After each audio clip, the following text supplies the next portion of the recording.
We just had this dream as a band to come to Melbourne and live off our music. We heard of other bands coming over and having success here, so we thought, well, we'll give it a go. And everyone's saying it was a live capital of Australia and things like that. Yeah, it was just a no-brainer. When we got here, we were getting gigs on the weekend, Friday, Saturday, for next to nothing at the start, or just supporting friends for pretty much playing for free. And busking, we were selling CDs for $15, $20, and we were selling between 30 to 100 a day, and it funded our art. It paid for recording time, it paid for promotion, it paid for radio pluggers, it paid for, we didn't have a label, we were completely independent, so we did all ourselves, and it literally funded everything, including our lifestyles, and it was all from busking. They were the best days, like the busking days before Triple J got on board and before all these other little things happened and overseas and stuff. It was just 4 or 5 guys going to the city, sitting up and sitting on your instruments and playing for 3 or 4 hours, just because. And you stop.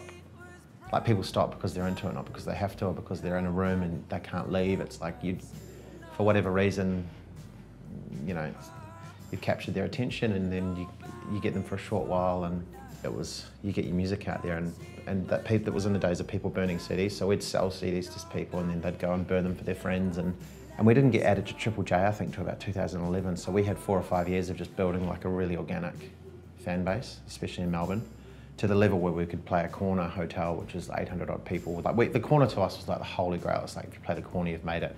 Melbourne definitely is the vibe, yeah. I don't know, people are just more open to buskers, that perception, or I don't even know what the word for it is. Like, it's more accepted here where it used to be, yeah. It used to be encouraged, but the council were always really supportive about giving the streets like that vibrancy, and Melbourne got quite renowned for it. Like, you walk around, you see good buskers. Like, even today, like, you walk out there, they're everywhere, and there's some really, really good ones. It's proven that you can have genuine success. I mean, the artists that we had the pleasure of managing have had genuine success around the globe, and it all started from busking, so. We started hanging out with the guys in the band Bonjah, who was a Kiwi band based in Melbourne. They started out busking, so we were talking to them, and they wanted to start managing us, and Dave and Reeves, who are now our managers, they just said, boys, just get out busking. Once we sort of got down on the street and just started busking and just sort of built up these crowds and just sold these CDs, and we just had a blackboard that said, we're playing at so-and-so tonight, all of a sudden people just started showing up to shows, and then we started charging tickets, and then it just really snowballed from there. One of the main reasons that we like working with buskers, or former buskers, is their work ethic.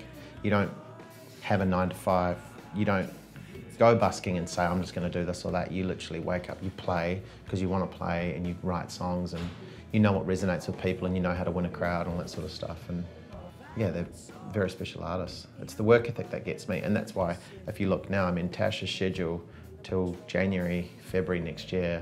Tasha's actually booked until November next year around the world. Like, it's been non-stop for 2 years, but I believe it's that busking mentality of, getting out there and just giving it a crack.